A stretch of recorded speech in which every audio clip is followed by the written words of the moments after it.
স্বাগত আপনাকে এই সমকালীন ঘটনা নিয়ে আরটিভির সরাসরি আলোচনা অনুষ্ঠান আওয়ার ডেমোক্রেসি দেখার জন্য সঙ্গে আছি আমি সেলিম আমরাও খান। দর্শক, আজ আমাদের আলোচনা বিষয় উপজেলা নির্বাচন বর্জনে অর্জন কি, আর এ বিষয়ে আলোচনা করবার জন্য স্টুডিওতে উপস্থিত আছেন সাংস্কৃতিক বিষয়ক মন্ত্রণালয় সম্পর্কে স্থায়ী কমিটির সাবেক সভাপতি ও সাবেক এমপি প্রফেসর আব্দুল মান্নান, রয়েছেন বিএনপির জাতীয় নির্বাহী কমিটির সদস্য ও সাবেক এমপি শাহ মোহাম্মদ আবু জাফর। আসবার জন্য আপনার দুজনকেই স্বাগত। দর্শক, আপনি আলোচনা অংশ নিতে পারেন, টেলিভিশনের পর্দায় দেখানো নম্বরে ফোন করে আপনি প্রতিক্রিয়া দিতে পারেন, মতামত জানাতে পারেন, প্রশ্ন করতে পারেন। অনুষ্ঠানটি ইউটিউবে দেখতে পারেন, আর ফেসবুকে সরাসরি দেখতে ভিজিট করুন facebook.com/rtv online। আজকের আলোচনার বিষয় উপজেলা নির্বাচন বর্জনে অর্জন কি। দর্শক, আপনারা জানেন একাদশ জাতীয় সংসদ নির্বাচনে ভরাডুবির পর বিএনপি সহ জাতীয় ঐক্যফ্রন্ট ঢাকা উত্তর সিটি কর্পোরেশন নির্বাচন সহ উপজেলা নির্বাচন বর্জনের সিদ্ধান্ত নেয়। প্রথম ধাপে উপজেলা নির্বাচনে 19 জন প্রার্থী বিনা প্রতিদ্বন্দ্বিতায় নির্বাচিত হন, কিন্তু দলীয় সিদ্ধান্ত থাকা সত্ত্বেও থেমে নেই বিএনপির দলীয় প্রার্থী নির্বাচনের প্রতিদ্বন্দ্বিতার বিষয়। এরই মধ্যে 101 জন দলীয় নেতাকর্মীকে দল থেকে বহিষ্কার করেছে বিএনপি। এদিকে গণফোরামের 2 জন বিজয়ী প্রার্থী সংসদ সদস্য হিসেবে শপথ নেয়ার গুঞ্জনের মধ্যেই কথা উঠেছে জাতীয় ঐক্য ফ্রন্টের ভাঙাগড়ার বিষয়টি। এটি বলেছেন পর্যবেক্ষকরা। তাই উপজেলা নির্বাচন বর্জনে বিএনপিও জাতীয় ঐক্য ফ্রন্ট কি অর্জন করছে, এ নিয়ে নানা রকম আলোচনা চলছে। তাই এই প্রেক্ষাপটে আজ আমাদের আলোচনার বিষয় উপজেলা নির্বাচন বর্জনে অর্জন কি। প্রথমেই শাহ মোহাম্মদ আবু জাফর, আপনাকে দিয়ে শুরু করি আমি। আর জাতীয় নির্বাচন শেষ হলো, তার পরপরই ঢাকা উত্তর সিটি কর্পোরেশন নির্বাচন শেষ হলো 28 তারিখে। উপজেলা নির্বাচন প্রথম ধাপে যেটি শুরু হবে সেটি হচ্ছে 10ই মার্চ প্রথম ধাপে, এবং এরই ভিতরে সিটি কর্পোরেশন নির্বাচন হয়ে যাওয়ার পর উপজেলা নির্বাচন আপনারা সিদ্ধান্ত দিয়েছিলেন যে নির্বাচন অংশগ্রহণ করবেন না, এবং এ ব্যাপারে কঠোর সিদ্ধান্ত দিয়েছেন দলীয় শৃঙ্খলা ভঙ্গ করলে তাকে বহিষ্কার করা, বহিষ্কার করেছেন কিন্তু থেমে নেই। এতে আপনারা কি অর্জন করতে যাচ্ছেন? ধন্যবাদ সেলিম আমরাও খান। আরটিভিকে ধন্যবাদ। আরটিভির মাধ্যম দিয়ে দেশের যারা দর্শক তাদেরকে আন্তরিকভাবে অভিনন্দন জানাচ্ছি। তো সেলিম আমরাও খান ভাই বলেছেন যে গত জাতীয় সংসদের নির্বাচনে বিএনপির ভরাডুবি হওয়ার পরে তারা নির্বাচন বর্জনের দিকে অগ্রসর হচ্ছে, বা সিটি কর্পোরেশন বা উপজেলা নির্বাচন করছে না। আসলে তো জাতীয় সংসদ নির্বাচন যেটা হলো, এটা ভরাডুবি বলা চলে না। আপনি বলছেন ভরাডুবি, মানে আওয়ামী লীগের ভাষায় আপনি বললেন ভরাডুবি। না, বিষয়টা হচ্ছে যে যখন ভরাডুবি নয়, কারণ যে এটা তো ইলেকশন হয় নাই, আমি নিজে প্রার্থী ছিলাম, এবং সেইখানে এটা আপনাদের দলীয় সিদ্ধান্ত, যেহেতু আপনারা আন্দোলন বা যে কোনো পর্যায়ে আপনারা যে বিষয়টিকে প্রতিহত করতে পারেন না কিংবা যে কোনো সিদ্ধান্ত পারে, সেক্ষেত্রে আমরা যে দৃশ্যমান যে ফলাফলটিকে সেইটাই আমি যেদিন নমিনেশন পেপার সাবমিট করলাম, আমার 3টি উপজেলা, 2টি উপজেলা 25 থেকে 30,000 লোক উপস্থিত হয়েছে নমিনেশন পেপার সাবমিট করার জন্য। আর একটা উপজেলা ছোট এবং আওয়ামী লীগের প্রভাব সেখানে 5-6 হাজার লোক উপস্থিত হয়েছে। এবং সেই ভোটও তো আমি ভোটের দিন পেলাম না, আমি সেখানে কাজ করছিলাম, সেখানে আমার বাধা ছিল না। তার কারণ নমিনেশন যাকে দিয়েছিল তা আওয়ামী লীগও তাকে গ্রহণ করে নাই, যার কারণে আওয়ামী লীগও আমার সঙ্গে চলে আসছে। 70% আওয়ামী লীগ আমার পক্ষে চলে যাচ্ছে। অবাধ আপনার নির্বাচনী প্রচার, বহু দেশের বহু জায়গায় বহু গোলমাল হয়েছে, কিন্তু আমার ওখানে কোনো গোলমাল গোলযোগ কোনো কিছুই হয় নাই। এবং ভোটের একটা জোয়ার আছে সেখানে, এসপি, সেখানে ডিসি, সেখানে আইন শৃঙ্খলা বাহিনীর অন্যান্য বাহিনী, পুলিশ, বিজিবি, আর্মিও গেল পরে তো তারা। আর বিজিবি আমার সঙ্গে নিচের দিকের অফিসাররা সদস্যরা বলল যে স্যার করার কিছু না, উপরে ইনস্ট্রাকশন, আমাদের জিতে দিতে হবে প্রার্থীকে। যাই হোক, আমি শেষে সন্ধ্যার পরে শুনলাম যে ভোটের প্রস্তুতি নিচ্ছে, আমার 150 লোক গ্রেপ্তার হয়ে গিয়েছে এবং পালিয়ে আছে লোকজন খেতে, খামারে, বিলে, অন্য বাড়িতে থেকে, যে তাদের লক্ষ্য যে ভোটের দিনে আমরা উপস্থিত হয়ে ভোটটা কাস্ট করতে পারলে তাহলে আমরা সার্থক হয়ে যাব। কিন্তু সেটাও হলো না। আওয়ামী লীগের লোকও যখন মুখ ফিরিয়ে নিচ্ছিল তাদের প্রার্থীদের দিক থেকে, তখন সন্ধ্যার পরের থেকে ভোট কাটা শুরু হয়ে গেল। এবং সেই যে প্রতিরোধের কথা বলেন, আজকে আর্মির সঙ্গে আমি যুদ্ধ করব, আজকে বিজিবির সাথে যুদ্ধ করব, আজ পুলিশের সাথে যুদ্ধ করব। শাহ মোহাম্মদ আবু জাফর, যুদ্ধ আপনি তো করতে আপনাদের তার দীর্ঘ সাথে অভিজ্ঞতা করতে আছে, হয়। আন্দোলনের দীর্ঘ অভিজ্ঞতা তার আছে, আপনার সাথে জীবনটাই কেটেছে যুদ্ধ রাজনীতির ভিতর দিয়ে করতে আপনার হয়। কেটেছে, কিন্তু সেক্ষেত্রে জনগণের শক্তির উপরে কোনো শক্তি আছে না, কিনা আপনারা যে দাবিটি করছেন, জনগণের সেই ক্ষেত্রে শক্তির উপরে, আপনারা হ্যাঁ কেন ঠিকই জনগণের ভিতরে বলছেন, সাড়া যে থাকতে আমরা পারবেন? যখন 70-এর নির্বাচন করেছিলাম, এটা মার্চ মাস, এবং সেই 70-এর নির্বাচন যখন আওয়ামী লীগের একচ্ছত্র বিজয় হয়, সেই বিজয়কে অস্বীকার করে যখন পাকিস্তানিরা ক্ষমতা হস্তান্তর করলো না, তার একটা প্রস্তুতি ছিল লড়াইয়ের। 7ই মার্চের বঙ্গবন্ধুর ভাষণ, তারপরে আমি স্বাধীন বাংলা ছাত্র সংগ্রাম পরিষদের কনভেনার ছিলাম ফরিদপুরে, সেখানে আমাদের সশস্ত্র প্রস্তুতি। আজকে এইখানেও 1 তারিখে যে পার্লামেন্ট বসার কথা ছিল, সেটা যখন স্থগিত হলো, যেন বারুদের মতো বিস্ফোরণ হলো সারা বাংলাদেশে। আসম আব্দুর রব এখানে 2 তারিখে আপনার বাংলাদেশের পতাকা উত্তোলন করলো, 1 তারিখে স্বাধীন বাংলা ছাত্র সংগ্রাম পরিষদ এখানে গঠন হলো, আমাদের কাছে ইনস্ট্রাকশন করলো, আমরা স্বাধীন বাংলা ছাত্র সংগ্রাম পরিষদ গঠন করলাম।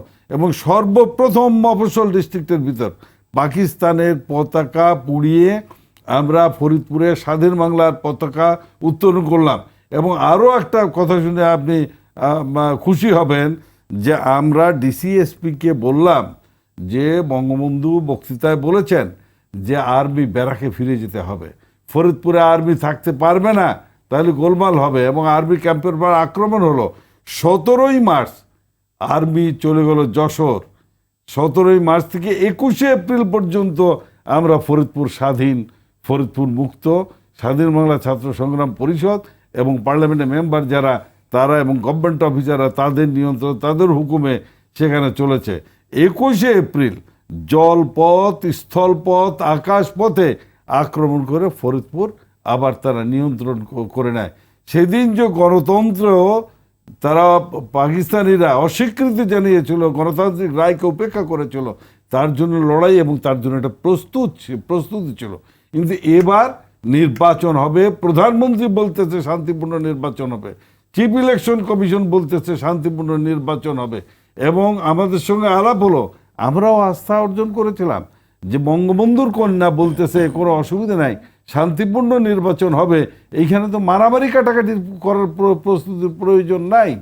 আর সে যদি বলতো তার সাথে লড়াই করে যদি আমরা এই নির্বাচনে অংশগ্রহণ করতে, তাহলে একবার অন্তত চেষ্টা করে দেখতাম যে কিভাবে পুলিশ বিজিবি আমাদের ভোট কেটে নিয়ে যেতে পারে। তারপরেও আপনি শুনে রাখেন যে ইলেকশনের দিন বিক্ষুব্ধ হওয়ার মানুষ বিক্ষুব্ধ হয়ে গিয়েছিল। আমাকে সকাল 10টায় আর্মি, বিজিবি, পুলিশ ঘেরাও করে রাখে যে আপনি আর মুভ করতে পারবেন না, আপনার আমার নিরাপত্তার জন্য তারা উদ্বিগ্ন, এই জন্য আমাকে মুভ করতে দিল না। কিন্তু আমরা অত্যন্ত দুঃখিত যে আজকে এই পরিস্থিতি ইলেকশনটা করে নিল। যদি সত্যিকার ইলেকশন হইতো, তাহলে এখানে বিএনপি এবং ঐক্যফ্রন্টে যে প্রার্থী ছিল, আমি মনে করি, আমি অত কম করে বলতে পারি বলবো না, আওয়ামী লীগ 40-50, এবং শেখ হাসিনা নিজেই জানেন যে স্বাভাবিক ভোট হলে তিনি হেরে যাবেন, যার কারণেই ওই পদ্ধতি তিনি একটা সিভিল কু বা একটা বাহিনী দিয়ে একটা কু করে তিনি রাষ্ট্রীয় ক্ষমতায় চলে গেলেন, গণতন্ত্রকে তিনি গলা টিপে হত্যা করেন। আবার আসবো শাহ মোহাম্মদ আবু জাফর। প্রফেসর আব্দুল মান্নান, আপনি বলেন যে উত্তর সিটি কর্পোরেশন নির্বাচন অনুষ্ঠিত হয়ে গেল, নিস্তারঙ্গ অনেকটা নিশ্চুপভাবে হয়ে গেল, চুপি হয়ে গেল, যেখানে কোনো সারা শব্দ থাকলো না। অনেক গণমাধ্যমের শিরোনাম ছিল যে হয়ে গেল সিটি নির্বাচন। তবে গণতান্ত্রিক প্রক্রিয়ায় বিভিন্ন ধরনের অংশগ্রহণের ভিতর দিয়ে যে নির্বাচনটি অনুষ্ঠিত হয়, যেখানে একটি আনন্দ উৎসব মুখর পরিবেশ বিরাজ করে এবং একটি অংশগ্রহণ নির্বাচন হয়, সেই জায়গাটিতে অনেকটা সরে যাচ্ছে। এক্ষেত্রে আপনি কি মনে করেন যে কতটুকু সুবিধাজনক অবস্থানে আছে আওয়ামী লীগ? ধন্যবাদ জনাব সেলিম ইমরান।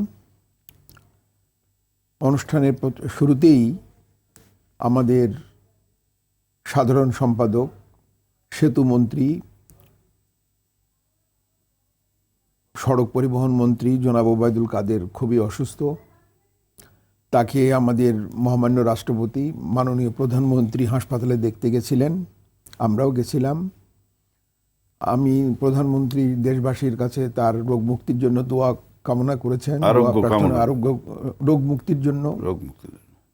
আমি দেশবাসীর কাছে আপনার মাধ্যমে তার জন্য দোয়া করার আহ্বান জানাচ্ছি। আমরা সবাই তার জন্য দোয়া করব।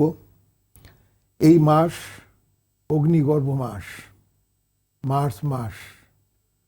এবারের সংগ্রাম আমাদের মুক্তির সংগ্রাম, এবারের সংগ্রাম স্বাধীনতার সংগ্রাম। সেই মাস, এই মাস অগ্নিগর্ভ মার্চ যেটিকে বলা হয়। 17 এপ্রিল, 17 মার্চ, যিনি রবীন্দ্রনাথের মতো দীপ্তপদে যিনি মঞ্চে এসে দাঁড়ালেন, তার জন্মদিন, স্বাধীনতার দিন, স্বাধীনতার মাস। এমনকি ভারতের মিত্রবাহিনী এই মাসে স্বদেশে ফিরে গেল। ফলে বাঙালি জাতির জন্য এই মাসের অহংকার, এই মাসের গর্ব এবং আনন্দ অন্যরকম। আমরা সেই আনন্দ এবং গর্ব অনুভব করি, কারণ একজন মুক্তিযোদ্ধা হিসাবে আমার দেখা এবং আমার অনুভূতিটা অন্যরকম। আপনি প্রথমে যে প্রশ্ন করেছিলেন জাফর ভাই, সেই প্রশ্নের দিকে না গিয়ে আপনি উপজেলা নির্বাচন নিয়ে প্রশ্ন রেখেছিলেন। উনি জাতীয় নির্বাচনের কথা নিয়ে, ওনার এরিয়ার কথা নিয়ে, ওনার কথা নিয়ে উনি বক্তব্য শেষ করেছেন। আমি আপনার চাওয়ার মধ্যে সীমাবদ্ধ থাকব। আপনি বলেছেন যে উত্তর সিটি কর্পোরেশনের নির্বাচনে ভোটার এত কম কেন? আমিও তাই বলি, আপনার সাথে আমিও একমত। কিন্তু যদি আমরা এইভাবে বিচার করি যে এটা উপনির্বাচন, আমরা যদি এইভাবে বিচার করি যে এটা সেদিন আবহাওয়া ভালো ছিল না, বৃষ্টি বাদল ছিল, এবং নতুন ইউনিয়ন থেকে কতকগুলো অংশকে নিয়ে ওয়ার্ড গঠন করা হয়েছে, এবং মানুষ জানছে যে এখানে তো ভোট গেলি বা কি, আর সেরকম ওনারা তো অংশগ্রহণ করেননি। জাতীয় নির্বাচনে অংশগ্রহণ করেছেন আর পরবর্তীতে নির্বাচনে অংশগ্রহণ করছেন না। যদি শক্তিশালী বিরোধী দল অংশগ্রহণ না করেন, তাহলে নির্বাচনের যে একটা আমেজ, সেই আমেজ থাকে না। সেই আমেজ না থাকার জন্য ভোটারের উপস্থিতি কম হতে পারে। সেই জন্য এইগুলোকে বলেই আমি আমার নির্বাচন এলাকা মুজিবনগর মেহেরপুরবাসীর পক্ষ থেকে এই মাসকে গভীর শ্রদ্ধা এবং মমতায় স্মরণ করছি, এবং আপনাদেরকে এবং যারা এই প্রোগ্রাম দেখছেন তাদেরকে স্মরণ করছি। কথা হচ্ছে যে উনি সিভিল কুর কথা বলেছেন। উনি আরেকটা কথা বলেছেন যে শেখ হাসিনা জানতেন।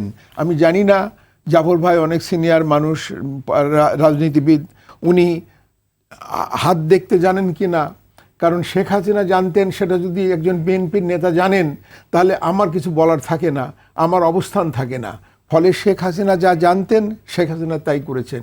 শেখ হাসিনা মানুষের কাজ করেছেন, স্বাধীনতার ডাক দিয়েছে তার পিতা, স্বাধীনতার সংগ্রামে ওনারা আমরা সবাই মিলে অংশগ্রহণ করেছি, এই দেশ স্বাধীন হয়েছে।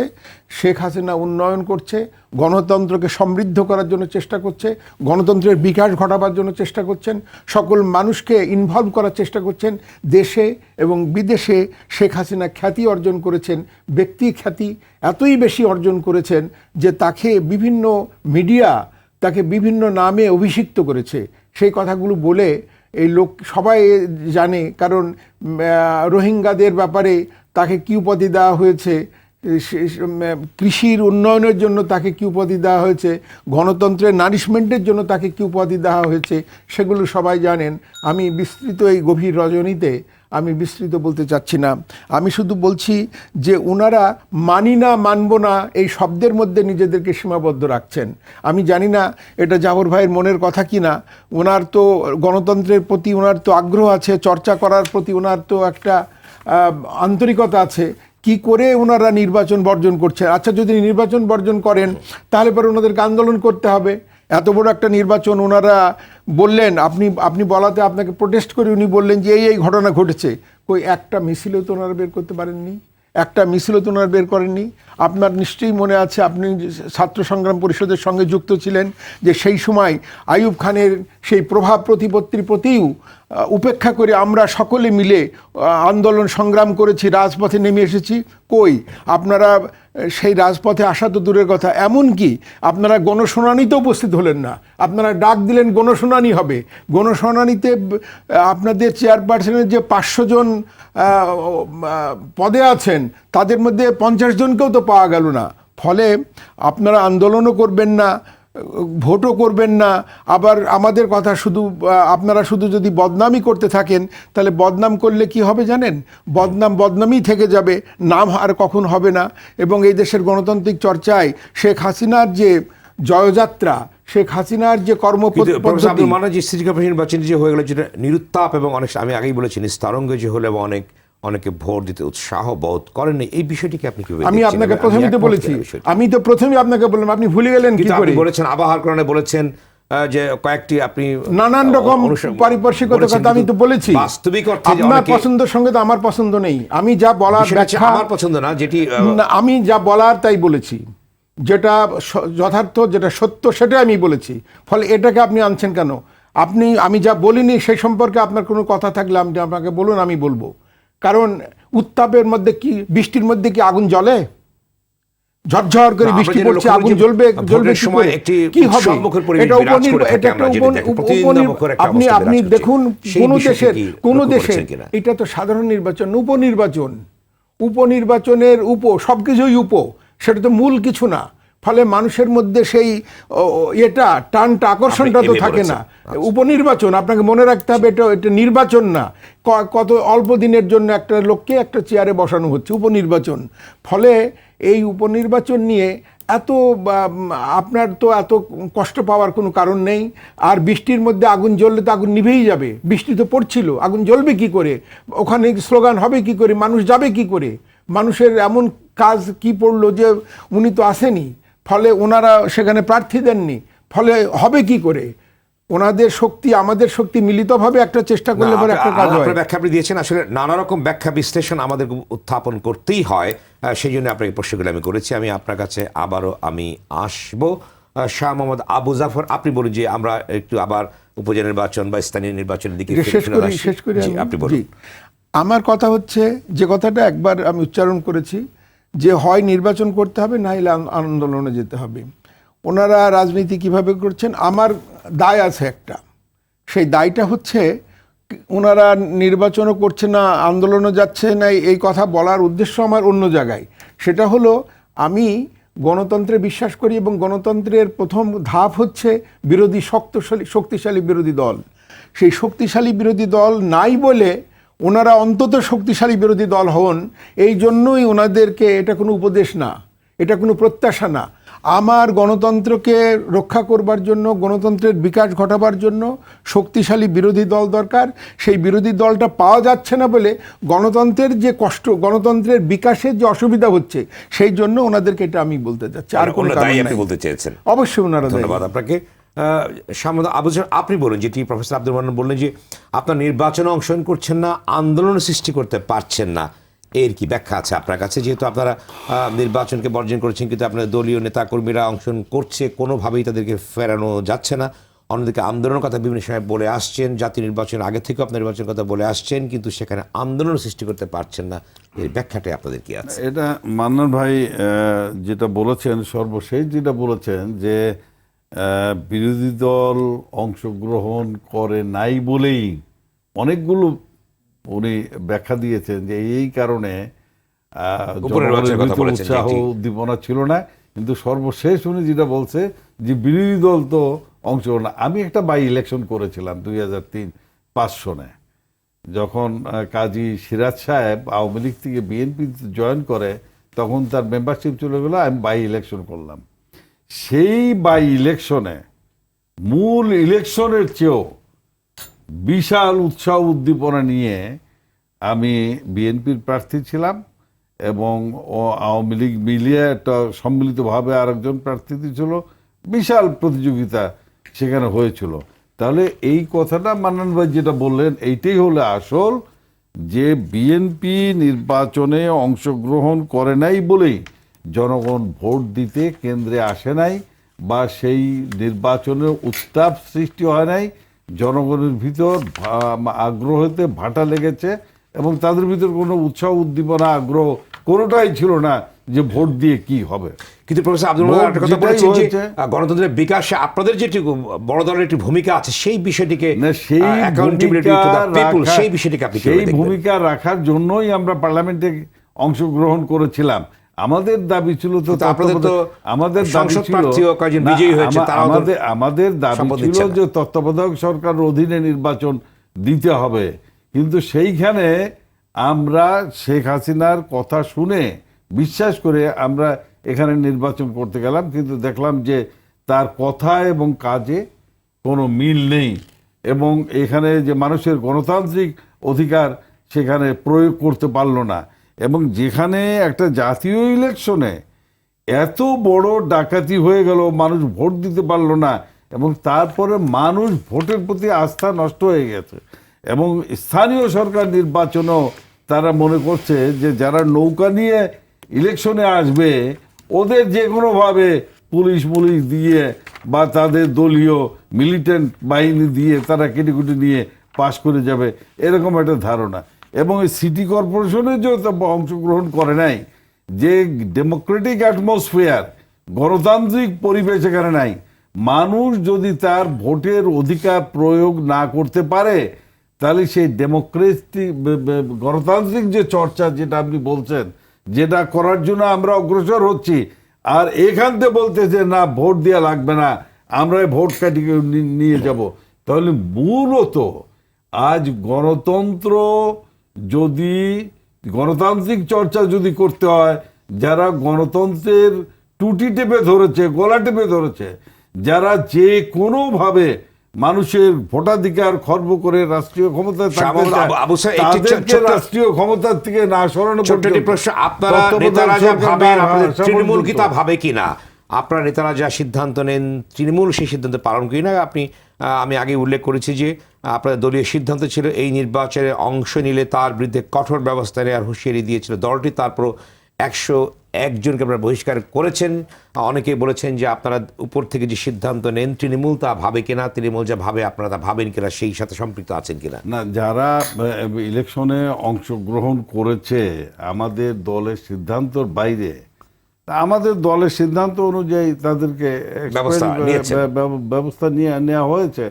এখন তো তারা আর আমাদের দলে নাই এবং তারা বিএনপির নাম করে ভোটও চাচ্ছে না, তারা স্বতন্ত্র ইলেকশন করছে। কিন্তু আপনারা বহিষ্কার তো করেছেন। হ্যাঁ, বহিষ্কার করছি। বহিষ্কার করার পরে তারা তো আর বিএনপি নাই। না, বিএনপি না থাকলে আপনাদের তারা তো নেতাকর্মী ছিলেন, সুতরাং সেই ক্ষেত্রে আপনাদের দলীয় অভ্যন্তরীণ যে সিদ্ধান্ত তার বিরুদ্ধে তারা নির্বাচন করছে, সেক্ষেত্রে আপনাদের সাংগঠনিকভাবে কোনো সংকটের ভিতরে আপনারা পড়বেন কিনা আপনারা? আমি একটা উত্তর দিই। সাংগঠনিকভাবে আমি একটা এটা উত্তর একটা দিই। প্রবাহমান আপনার কাছে আমি আসছি। ব্যবস্থা। জি, দলে আসবে, দলের থেকে চলে যাবে, এটা একটা স্বাভাবিক নিয়ম। যারা আজকে দলের তাহলে আপনাদের সিদ্ধান্তগুলো ইমপ্লিমেন্ট কিংবা কারা তাহলে পালন করবে? যে তৃণমূলের যে নেতাকর্মী যদি এই অবস্থা হয়, সেক্ষেত্রে কারা আপনাদের দলীয় না, সিদ্ধান্ত? আমাদের ওই একজন ছাড়া প্রয়োগ তো করবে। আমাদের দলে বহু লোক আছে, বহু লোক আছে আমাদের দলে। আমাদের যে সিদ্ধান্ত এক্সিকিউট করার জন্য, পালন করার জন্য হয়তো একজন চলে গেছে। আপনি শোনেন, আমার ওইখানে উপজেলা চেয়ারম্যান যে ছিল, আপনারটা শুধু বলছেন কারণ সারা দেশের কথা বলেন। লাস্ট ইলেকশনে একই চিত্র। লাস্ট ইলেকশনে উপজেলা চেয়ারম্যান আমার প্রার্থী জিতলো আওয়ামী লীগের কাছ থেকে, জিতে সে প্রেসার, লোকাল এমপির প্রেসারে চলে গেল আওয়ামী লীগে। তাহলে তো আমার ওখানে অর্গানাইজেশনের ক্ষতি হয় নাই। সেই জন্য সারা দেশে আমাদের এইখান থেকে কিছু চলে গেলে আমাদের সংগঠনের কোনো ক্ষতি, কোনো ব্যক্তি চলে যেতে পারে সংগঠন থেকে, এতে তারপরে সংগঠন 100 জন ক্ষতিগ্রস্ত প্রার্থীকে হবে বলে আপনারা আমার। বহিষ্কার করলেন, তারা তো স্থানীয় পর্যায়ে প্রতিনিধিত্বশীলী অংশ আপনাদের দলের। আমাদের তো লিডারশিপ একজন না, একাধিক। একটা নমিনেশন যদি আমি চাই আজকে, যে উপজেলার নমিনেশন কে চাবে, অন্তত 10-15 জন চাবে নমিনেশন। তাহলে আপনি আমাকে বলুন যে এই নির্বাচন বর্জনে, জনাব আবু জাফর, আপনি বলুন যে এই নির্বাচন বর্জনে আপনারা কি অর্জন করছেন বা কি অর্জন করতে যাচ্ছেন আপনারা, সেটি বলুন। নির্বাচন বর্জন করে যারা অর্জনটা কি আপনাদের? না ভোট ডাকাতি করছে তাদের প্রতি ঘৃণা সৃষ্টি করা জনগণের, যে এই সরকার রাষ্ট্রীয় ক্ষমতায় থাকতে কেউ তার গণতান্ত্রিক অধিকার প্রয়োগ করতে পারবে না, এইতে মানুষের ভিতর এই অভিমতটা সৃষ্টি করার জন্যই আজকে আমরা নির্বাচন বর্জন করছি। যে মানুষ ঐক্যবদ্ধভাবে যেখানেই ভোট হোক, হবে ওটা মেয়র ইলেকশন দিচ্ছে যে এত লক্ষ ভোটে সে জিতছে, হয়তো পাইছে 2-3 লক্ষ ভোট, সেখানে নির্বাচন কমিশন সেখানে সিল সাপ্পড় মারিয়েই হোক যেভাবে হোক ঘোষণা করে দিচ্ছে যে এত ভোট পেয়েছে। আসলে তো কোথাও আপনার ভোটে এই ইলেকশনে, আপনার স্থানীয় সরকার ইলেকশনে বিএনপি অংশগ্রহণ না করলে জনগণও সেই ভোটে অংশগ্রহণ করবে না। এইটাই হচ্ছে বড় অর্জন, যে এই সরকারের প্রতি এবং এই সরকারের ঘোষিত নির্বাচনের প্রতি মানুষের ঘৃণা, এবং এর থেকেই আস্তে আস্তে বিক্ষোভের জন্ম হবে। নাসিম সাহেব একটা কথা বলেছে, আপনারা জানেন, আমি সেটা উদ্ধৃতি দিতে চাই, যে সাবেক স্বাস্থ্যমন্ত্রী, যে এইরকম একটা বিজয় আমাদের 1973 সনে হয়েছিল, সেই বিজয়ের 2 বছর পরে যে ক্ষতিটা হয়েছে সে ক্ষতিপূরণ হার কোনোদিনও হবে না। সেই জন্য বেশি উৎসাহ দেখানো ভালো না আমাদের। এই বিজয় যেভাবে হয়েছে এর পরিণতি খুব যে সুখকর তা নয়, এইটা ইঙ্গিত করেছে মোহাম্মদ নাসিম সাহেব। আপনারা কি করবেন? আপনারা নির্বাচনে অংশগ্রহণ করবেন না, তাহলে আপনারা আন্দোলন করবেন? সেই আন্দোলনের নিশ্চয়ই আন্দোলন তো করতেই পরিক্রমাটা কি হবে? হবে জনগণকে নিয়ে। এই এই এই যে নির্বাচনকে গণতন্ত্রকে হত্যা করছে, এর বিরুদ্ধে জনমত সৃষ্টি হওয়ার পরে একটা স্ফুলঙ্গে আন্দোলন সৃষ্টি হবে। আপনি দেখেন ছাত্রদের আন্দোলনটা জাস্ট অ্যাক্সিডেন্ট, কত অ্যাক্সিডেন্ট হতে হয়, এরকম তো আন্দোলন হয় না। একটা ছাত্রদের উপর গাড়ি উঠে গেল, তারপরে ছাত্রদের নিরাপদ সড়কের যে আন্দোলনটা হলো, সারা গভর্নমেন্ট কলাপস হয়ে গেল। এবং শেষে কি হলো সেটা পরিণতি আমি বলতে চাই না, যে গভর্নমেন্টকে কিভাবে সিরিয়াসলি সেখানে অ্যাকশন নিয়ে সেই আন্দোলনকে দমন করা হলো, কিন্তু বিশাল আন্দোলন করে ছাত্ররা দেখিয়ে দিয়েছিল ওই রকম যে কোনো ঘটনা এই গভর্নমেন্টের পক্ষ থেকে ঘটবেই। যে অ্যাবসলিউট পাওয়ার, অ্যাবসলিউট করাপশন আমি বলবো না, অ্যাবসলিউট পাওয়ার মানে অ্যাবসলিউট তাদের যে স্বৈরাচারিতা, এবং সর্বক্ষেত্রে আপনি এর আগের পার্লামেন্টের মেম্বার যারা, তারা, আমরা পার্লামেন্টে, আমি 4 বার পার্লামেন্টের মেম্বার ছিলাম, আমি কখনো যদি একটা কথা বলেছি, গভর্নমেন্ট অফিসার যদি বলেছে যে এটা আইনে কভার করে না, আপনারা কি লক্ষ্যহীন কিংবা দিশেহারা হয়েছেন এই যে জাতীয় নির্বাচনের পরে? আমরা তো আন্দোলন করার জন্যই একটা পদক্ষেপ নির্বাচন বর্জন করা, আন্দোলনের অংশ বলতে চেয়েছেন আপনারা। ধন্যবাদ। আবারও আপনার কাছে আমি আসবো শাহ মোহাম্মদ আবু জাফর। প্রফেসর আব্দুল মান্নান, আপনার কি ব্যাখ্যা আছে? উনি বলেছেন যে আন্দোলন করার জন্য একটি আন্দোলনের আমার ব্যাখ্যা, আমি যেটা টকশোতে সাধারণত নিজের এলাকা সম্পর্কে খুব বেশি বলতে চাই না, উনি ওনার কথা যখন বললেন তখন আমার মেহেরপুরের কথা একটু বলতে হয়। সেটা হচ্ছে যে মেহেরপুরের যিনি ওনার একের যিনি নমিনেশন পেয়েছিলেন, তিনি পোস্টার ছাপাননি। তাকে ভোটের দিন আমি সোয়ার অন গড বলছি, মানে আপনার করে শপথ করে বলছি, তাকে কোনো সেন্টারে দেখা যায়নি, ওনাদের লোকদেরকে কোনো সেন্টারে দেখা যায়নি। আমার বিএনপির প্রার্থী।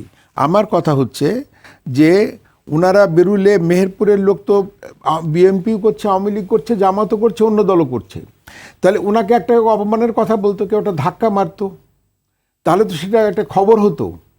তার মানে ওনারা জেনে শুনে নির্বাচনে ওনারা বুঝতে পারছিলেন যে ওনাদের সংগঠন নাই, কারণ সংগঠন থাকবে কি করে? ওনাদের চেয়ারপারসন জেলে আছেন, ভারপ্রাপ্ত যিনি তিনি বিদেশে আছেন। যদি আপনার ইঞ্জিন না থাকে, 100টা বগি আপনি লাগিয়ে দিলেন, মালপত্র সবই আছে, দুর্গত এলাকায় খাবার নিয়ে যাবে, ইঞ্জিন নাই, ওখানে তার মাল পৌঁছাবে না, ওনাদের মাল পৌঁছাচ্ছে না। ফলে ওনাদেরকে ঠিক করতে হবে ওনাদের নেতাকে, ওনাদের প্রধানকে, ওনাদের সামনে কে আছেন, ওনাদের ইঞ্জিনকে, সেটা ওনারা করতে পারছেন না। অতএব এই সমস্ত কথাগুলো বলে আন্দোলন করবেন, ওনারা বললেন যে উনি একটু কেয়ারটেকারের কথা বলেছেন, যে কেয়ারটেকার ফর্মুলাটা আমরা দেব, এই বলতে বলতে আমরা একাদশ নির্বাচন হয়ে গেল, ওনারা ফর্মুলার দিতে পারলেন না, বললেন ঠিক সময় দেব। ওনারা আন্দোলনের কথা বলছেন, আন্দোলন কবে করবেন? ইলেকশন হয়ে গেল, মন্ত্রিসভা হয়ে গেল, আপনার 30 তারিখে ভোট হয়ে গেছে, এদিকে 1 মাসের বেশি হয়ে গেল, তো আন্দোলন কবে করবেন, কিভাবে করবেন? কারণ ওনাদের আন্দোলন, ওনাদের লন্ডন থেকে ইন্টারভিউ হয় ওনাদের লোকেরা, ওনাদের যারা এমপি, উনি জাফর ভাই হয়তো এই অসুবিধায় পড়েননি, সেই ওনার কাছে ওনাদেরকে জবাবদিহি করতে হয়।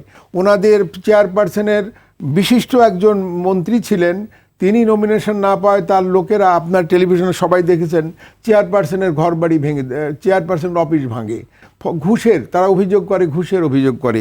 তো এই সমস্ত করতে গিয়ে আমি যে কারণে এইসব বলছি সেটা হচ্ছে, আমি একটি গণতান্ত্রিক মনা মানুষ হিসাবে একটা সুগঠিত একটি বিরোধী দল চাচ্ছি। সেই বিরোধী দল চাওয়ার জন্য বলা, উনি যে অর্জনের কথা বলেছেন, অর্জন ওনাদের তো কিসের অর্জন হবে? জনগণকে যদি ইনভলভ না করতে পারে। আমাদের বাংলাদেশের অন্যতম ঈদ, বকরি ঈদ, এইরকম একটা উৎসব হচ্ছে, তারপরেই উৎসবটা হচ্ছে ভোটের উৎসব। সেই ভোট যদি ওনারা না করেন, ওনাদের কর্মীকে 100 জন কেন দেখবেন, সেই 100 জন লোক তো শুধু না, সেই 100 জন লোকের পিছনে সবাই চলে গেছে। এবার যে আপনার মেহেরপুরে আমার 3টে উপজেলা, ওনারা একজন লোকও, একজন কর্মীও, নেতা তো দূরের কথা, একজন লোকও কোনো পদের জন্য, চেয়ারম্যানের পদ, ভাইস চেয়ারম্যানের পদ, মহিলা ভাইস চেয়ারম্যানের পদ, এর জন্য একজনও সাবমিট, আপনার দরখাস্ত মানে ভোট করার জন্য একজনও নমিনেশন সাবমিট করেনি। তাহলে ওনাদের লোকেরা কি করবেন? যারা আছেন আমার যে সম্মানিত বিরোধী মানে বিএনপির বন্ধুরা, তারা তো মনোকষ্টে আছেন যে তারা কাকে ভোট দেবেন। তাদের তো মনের মানুষটাকে তারা তো পেলেন না। পরে ওনারা যেটা করছেন সেটা উনি খুবই সিনিয়র রাজনীতির মানুষ, দক্ষ মানুষ, ওনার মনে অনেক ব্যথা আছে আমি বুঝি। কারণ ওনাদের ওই গণশুনানিতে ফারুক সাহেবের মতো লোক নোয়াখালীর, তিনি পর্যন্ত বললেন যে এসব দিয়ে কিছু হবে না, আন্দোলনে আসেন। ওনারা আন্দোলনের কথা শুধু বলেন। আর রিজভী সাহেব একটা ধর্মগ্রন্থ পাঠ করেন সকালবেলায়, সেই ধর্মগ্রন্থের বাণী ওই নীরবে নিভৃতে কাঁদবে, সেই বাণী কারো কাছে পৌঁছয় না। আপনাকে কাজে আপনাকে আসতে হবে, আন্দোলনে আসতে হবে, মাঠে থাকতে হবে, মাঠে নামতে হবে। উনি তো বলেছেন যে আন্দোলন আসবে, কবে আসবেন? এই করতে করতে তো 3টা নির্বাচন হয়ে গেল, চতুর্থবারের মতো শেখ হাসিনা প্রধানমন্ত্রী হয়ে গেলেন। আপনি আসবেন কবে? এবং ওনারা সেই যে ঈদই রেখেছিলেন, সে অবরোধ, আজ পর্যন্ত অফিসিয়ালি অবরোধকে ডিক্লেয়ার করে উঠাননি কিন্তু। ফলে ওনাদের মাথা নেই, ইঞ্জিন নেই। ইঞ্জিন না থাকলে গাড়ি বগি চলবে না, এটা হয় না। আমি একজন ছাত্রলীগের সাধারণ কর্মী ছিলাম, আওয়ামী লীগের একজন সাধারণ কর্মী। আমি বিরতিতে যেতে হবে, তারপর আমি আবারও এই আলোচনায় আসবো। দর্শক, সময় হলে বিরতির দেখছেন আলোচনা অনুষ্ঠান আওয়ার ডেমোক্রেসি। ফিরছি শীঘ্রই, সঙ্গেই থাকুন।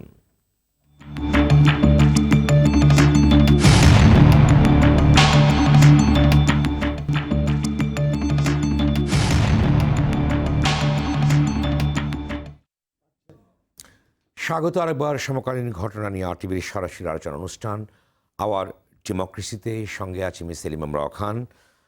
আলোচনার বিষয় নির্বাচন বর্জনে অর্জনকে। আলোচনায় আছেন প্রফেসর আব্দুল মান্নান এবং শাহ মোহাম্মদ আবু জাফর। শাহ মোহাম্মদ আবু জাফর, আপনি বলেন যে আন্দোলনের কথা বলেন, এবং আপনাদের একজন নেতা, বিএনপির কেন্দ্রীয় কমিটির নেতা, তিনি বলেছেন সরকার হঠাতে লাগবে ঠান্ডা মাথার আন্দোলন।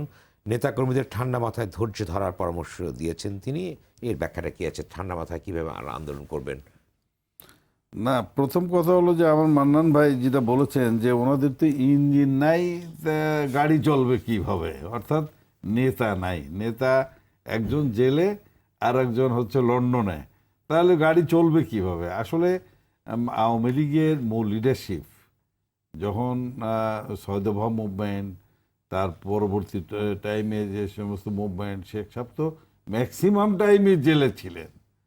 তারপরে আন্দোলনে আওয়ামী লীগের গতি তো কোনো সময় থেকে থাকে নাই, থেমে থাকে নাই। তা এখন আপনারা গতি কেন?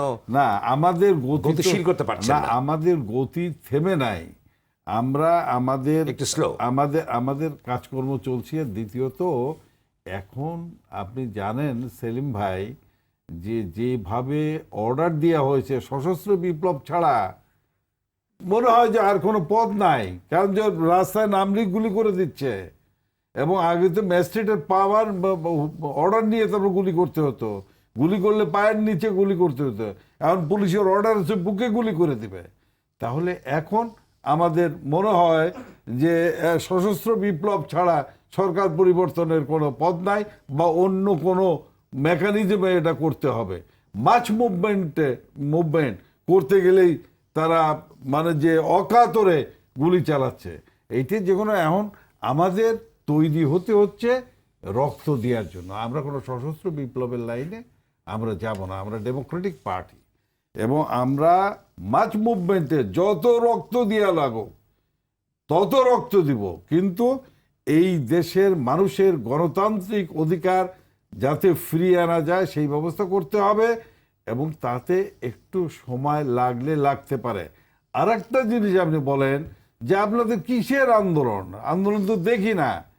ইলেকশনটা যদি হতো, ফেয়ার ইলেকশন হতো, তাহলে দেখতেন যে বিএনপি আন্দোলন, এই যে নীরব বিপ্লব যেটা হওয়ার কথা ছিল সেটা হয়ে যেত নির্বাচনে। প্রত্যেকটা মানুষ বলেছে যে এবার আওয়ামী লীগকে ভোট দেবো না, বিএনপিকে ভোট দিত, বিশাল বিজয় হতো, বিএনপি এবং ঐক্য ফ্রন্টের বিজয় হতো। এইটাই হচ্ছে মুভমেন্ট। এখন যেহেতু আমি অস্ত্রের মুখে এইভাবে মুভমেন্ট করতে পেতে আমার অন্য ফর্মে যাচ্ছে, এই যে নির্বাচন বর্জন করলে মানুষের ভিতর বিক্ষোভ সৃষ্টি হচ্ছে, তারপর বিভিন্ন স্থানে পুলিশের অত্যাচার, বিভিন্ন স্থানে আপনার বিজিবির অত্যাচার, বিভিন্ন স্থানে মান্নান ভাইয়ের মতো না এইরকম সন্ত্রাসী যারা আছে তারা যেভাবে জুলুম অত্যাচার করতেছে, দখলবাজি করতেছে, ব্যবসা বাণিজ্য দখল করে নিয়ে যেতেছে, একতরফাভাবে একনায়কতন্ত্র করতেছে, এতে মানুষের মনে বিক্ষোভের জন্ম নিচ্ছে। ওখানে আপনার টিআর জিআর আপনাদের ভিতরে যে জাতীয় আত্মসাৎ করতেছে। জাতীয় ঐক্য ফ্রন্ট যখন মিটিং ডাকে, বৈঠক ডাকে, সেখানে আপনাদের কোনো প্রতিনিধিশীল নেতা যান না, বা অনেকে গণমাধ্যমের সংবাদ বেরিয়েছে তাদের সঙ্গে আপনার দূরত্ব বাড়ছে, তাহলে আপনারা আন্দোলনকে এককভাবে করবেন না, ঐক্য ফ্রন্টের ভিত্তিতে আপনারা থাকবেন? বা আজকেও বলেছে যে ঐক্য ফ্রন্টে যে ঐক্য এটা অটুট থাকবে, এবং ঐক্যবদ্ধভাবেই আমরা এই ঐক্য ফ্রন্ট নিয়ে আমরা আগামীতে পথ চলব, রাজনৈতিক পথ অতিক্রম করার চেষ্টা করব, আজকেও বলেছে। এবং সেখানে হয়তো আমাদের প্রতিনিধি যায়, কখনো প্রেসিডেন্ট স্ট্যান্ডিং কমিটির মেম্বার যায়, কখনো ফখরুল ইসলাম সাহেব যায়, এনারা তো যায় এবং তাদের সাথে আলাপ হয়, কিন্তু ঐক্যফ্রন্ট ভাঙ্গার কোনো সম্ভাবনা না। যে পয়েন্টটা ছিল যে ঐক্যফ্রন্টের অর্থাৎ কামাল হোসেন সাহেবের দলে যে দুইজন পার্লামেন্টের মেম্বার হয়েছে তারা শপথ নিবে এবং হয়তো তাদের দল থেকে কনসেন্ট থাকবে, অনুমতি থাকবে, সেটাও পরিষ্কার আজকে মোস্তফা মহসিন মন্টু পরিষ্কার বলে দিয়েছে যে আমাদের দলের যারা পার্লামেন্টের মেম্বার হয়েছে তারা যদি ওথ নেয়, তারা যদি শপথ গ্রহণ করে, তাহলে আমরা দল থেকে তাদেরকে বহিষ্কার করব। কিন্তু তারা তো ইতিমধ্যে কিন্তু চিঠি দিয়েছে, যেটি সংবাদ আসছে যে আগামী 7 মার্চ শপথ নিতে চান জানিয়ে শনিবার দুপুরে তারা জাতীয় সংসদের স্পিকারের কাছে চিঠি দিয়েছেন। দুজন সংসদের, একজন হচ্ছেন সুলতান মাহমুদ মনসুর, আরেকজন মোদাব্বির খান। হ্যাঁ, সেটা যেতে পারে, সেটা তো আমরা শুনছি, পত্রপত্রিকা আসছে। তাহলে পরে দলের কনসেন্ট যদি থাকতো, অনুমতি যদি থাকতো, তাহলে এখানে আমাদের ইউনিটি ভাঙ্গার সম্ভাবনা থাকতো। আপনাদের দলে যারা নির্বাচিত হয়েছে তারা কি শপথ তাদের এক্সপেল করে দিবে, এটা তো এক্সপেল করলে তাদের বিরুদ্ধে যে ব্যবস্থা নেওয়ার সেটা হবে। আপনাদের দলে যারা নির্বাচিত হয়েছেন তারা কি শপথ নিতে যাচ্ছেন? না, তারা তো শপথ নিতে যাচ্ছে। যেমন উপজেলা নির্বাচনে যেমন নির্বাচন অংশগ্রহণ করছে, বহিষ্কার করছে, এমন কোনো সম্ভাবনা আছে কি? না, এরকম আমাদের দলের ভিতরে যারা আছে তাদের এমন কোনো সম্ভাবনা নাই। আমি আরেকটা কথা বলি, ধরেন এই যে ভোটের পার্সেন্টেজ কম হচ্ছে, উপস্থিতি কম হচ্ছে, এটাও কিন্তু আন্দোলনের একটা অংশ।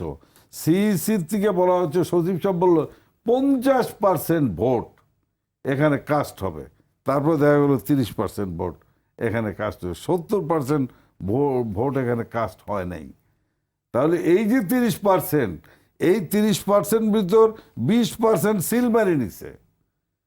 আমি বলবো 10% ভোটাররা সিটি কর্পোরেশনে উপস্থিত হয়েছে, এবং উপজেলাও 10 থেকে 20%-এর বেশি লোক উপস্থিত হয়ে তারা ভোট দিবে না।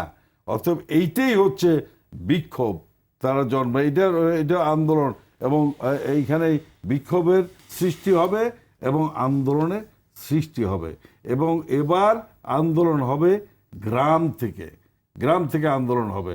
এবং এইটা আপনারা জানেন যে এই যে অসহযোগ আন্দোলন বেগম খালেদা যেটা করেছিলেন, সেখানে ঢাকা এসে আপনার 40টা ডিস্ট্রিক্টের প্রেসিডেন্ট ডিসিএসপি বলেছিল যে আমাদের ডিস্ট্রিক্ট আমরা কন্ট্রোল করতে পারছি না, এরকম অবস্থা হয়ে গিয়েছিল।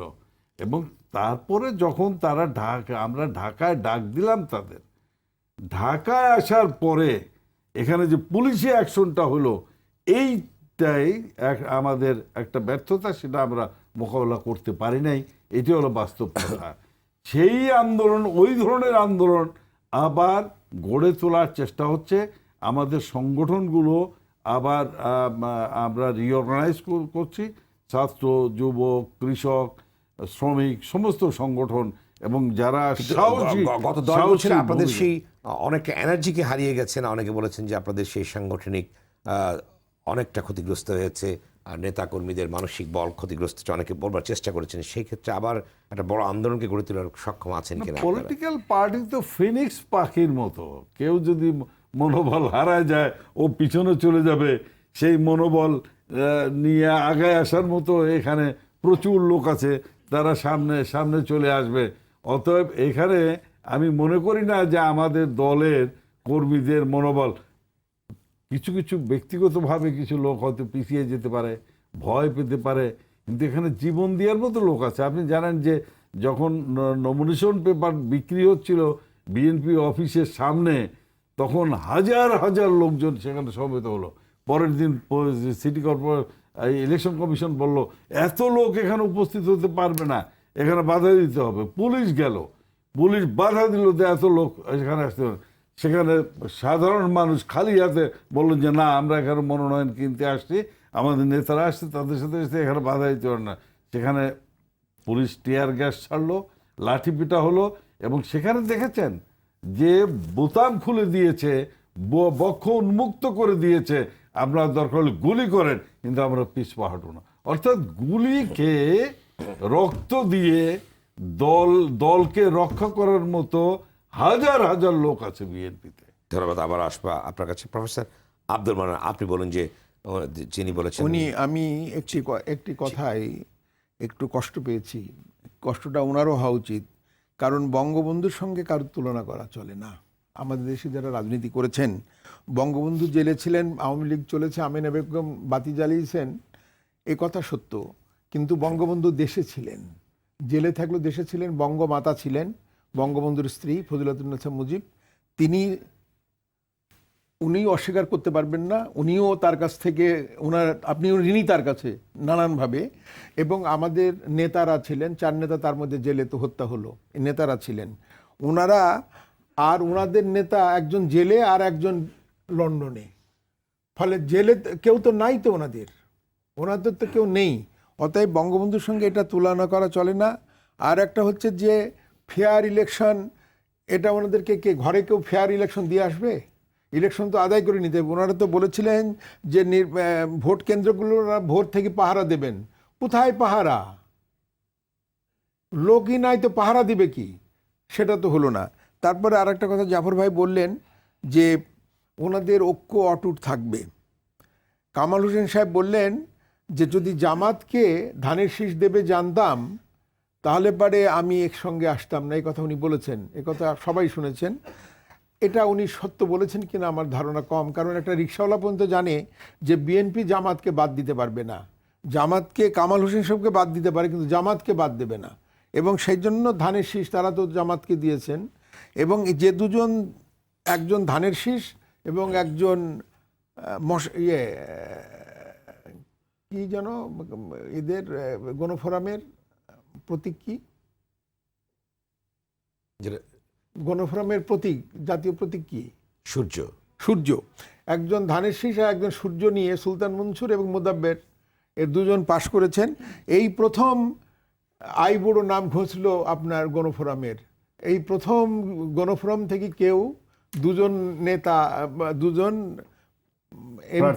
প্রার্থী এমপি হয়েছেন। অতএব গণফোরাম এটা ছাড়বে না, ওনাদের অটুট শব্দটা অটুট থাকবে। গণফোরামের সঙ্গে ওনাদের ডিস্টেন্স যেটা হবার, এবং গণফোরাম কখনোই সুলতানকে আর আমার ছোট ভাই বলে সুলতান বলছে আর মুদাব্বেরকে দল থেকে বহিষ্কার করবে না, কারণ তাদের প্রাইড এটা, তারা বলবে যে আমাদের দল থেকে লোক এমপি হয়, এই ক্রাইসিসের সময় হয়, ফলে এদেরকে বের করবে না। এবং 7ই মার্চ ঐতিহাসিক 7ই মার্চের আমরা দিবস, আলোচনার শেষ প্রান্তে আছি। সেই দিবসে তারা ভালো একটা সিদ্ধান্ত গ্রহণ করেছেন। এবং আমি জাফর ভাইকে বলবো যে আপনার সিজন পলিটিশিয়ান আপনাদেরকে ভোট দিয়েছেন আপনারা 6জন না 7জন বর্তমান 7জন আপনাদের। আমার মনে হয় যে আপনাদের সংসদে আসা উচিত, ফ্লোরে বসে, আপনি তো 4বার ছিলেন, ফ্লোরে বসে যে কথাটা বলা যায় সেই কথাটা বলা বা ওয়াকআউট করা, বা যে সংসদীয় যে রীতি আছে সেই রীতির মধ্যে থাকলে পারে আপনাদের কর্মীরা চাঙ্গা হবেন যে আমরা বিরোধী দলের থেকেও কিন্তু আমরা জাতির জন্য এই কথাটা আমরা বলে আসলাম।